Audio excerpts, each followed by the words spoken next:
It's a huge Christian Gonzalez game, man. It's a huge rookie game everywhere because it's week 1, but it's a very, very big Christian Gonzalez game. Yeah, there's a trial by fire, and then there's whatever's going to happen to Gonzalez in week 1. And you mentioned A.J. Brown, like his physicality. I saw on Twitter somebody was like, yeah, with A.J. Brown, it's like you double Devontae Smith and you get physical with Brown. I'm like, well, that's kind of like saying get fast against Lamar Jackson. That's much easier said than done. Speaking of Lamar Jackson, as if all the weapons that Hurts has at his disposal weren't enough, he's also a fantastic run threat. Now, one, I noticed that, he does have a tendency to kind of run up and exploit on scrambles, open pockets when he gets the chance, which with some quarterbacks, you think, okay, maybe be a little more patient. But with him, I mean, he's elusive. He's tough to bring down because he's a brick house. He's really tough on scrambles, but also in those design runs, like the inside zone keepers, the QB draws, and then they'll kind of mix in some gap stuff as well. Have there been any game plans that you saw from last season where a team was actually able to contain Hurts's legs, especially pass rush wise? Or is it really one of those things where he's just a handful and you kind of just have to be fundamentally sound at the end of the day?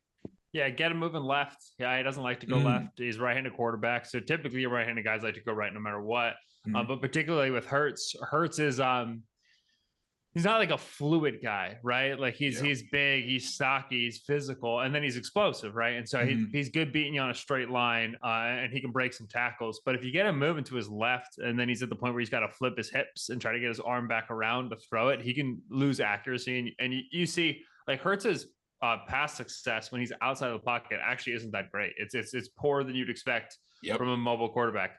So if you can get him outside of the pocket and prevent him from scrambling, good on you. But once you execute the first step, let's get him outside the pocket. You can't do the second step, you're in a lot of trouble, because if he gets across the line of scrimmage, he's really quite a handful to deal with. And so his pocket management isn't great. It never is when you have quarterbacks who can run, right? Because they're just used to getting out of it. And so you can absolutely, design up some rushes, game up some rushes, get him going to his left, try to get a looper, make him move in the pocket to a free guy. You can go through that entire process and find some success.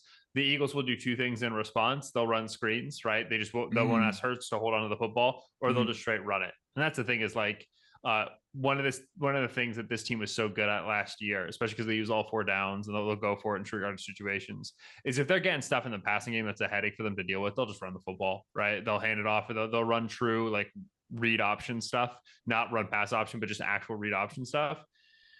And they have a very good offensive line. And last year they had a great back, and they obviously have some good backs this year, and they'll dare your defensive line to win the game for you. And the Pats have a good defensive line. I don't know if they have that good of a defensive line.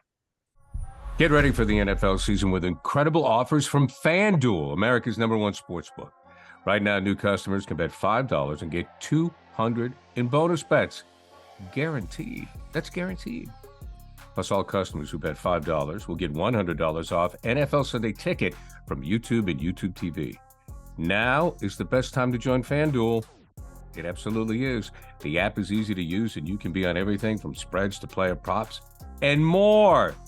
So visit FanDuel.com/Boston. Kick off the NFL season with an offer you won't want to miss. FanDuel, official partner of the NFL.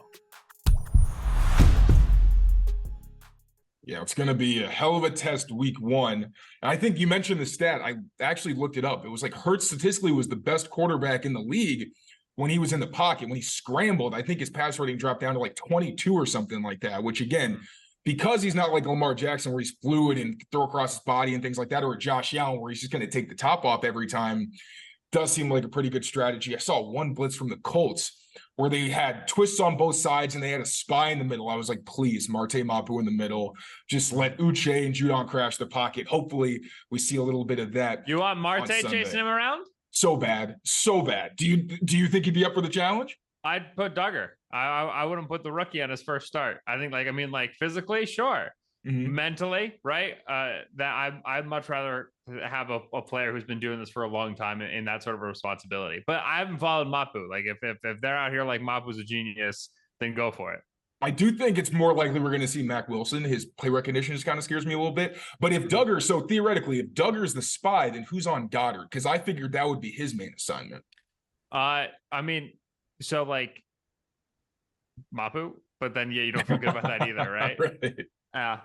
So what? Phillips is playing deep. They don't have McCourty. It'd be nice to have McCourty, wouldn't it? McCourty, it would be real nice. Big help in this one. If you put Mills on them, they're going to throw it to Goddard 19 times. We feel a certain way about Jalen Mills here in Philadelphia. Yeah. It's tricky. I mean, like, I didn't think about Mapu as the spy. We were on the Philly special pod for the Ringer talking about this game. I talked a lot about Duggar as the spy, just because I think that's the athlete that you trust more. Mm-hmm. But right, it's as all defensive propositions are, you're choosing what beats you and what doesn't. Right, where you put Duggar is okay. We don't want to lose to this, so if you put him on Hurts on the spy, we don't want to lose to the scramble. If you put him on Goddard, you don't want to lose to Goddard. But then you're inviting the other thing to beat you. You have to have a plan for that. So I don't mind, like, Duggar on Goddard probably makes sense initially. Like that's where you want to start first. But the Eagles don't really make Goddard a high volume player. At least they did it last year, right? Because they involve him in run blocking so much. He stays in to protect a lot. He's attached to the line a lot. Mm-hmm. So he just runs like less of a menu of routes, and he runs more challenging routes than like a Travis Kelce. You just like flex him in the slot and then he has the whole menu, right?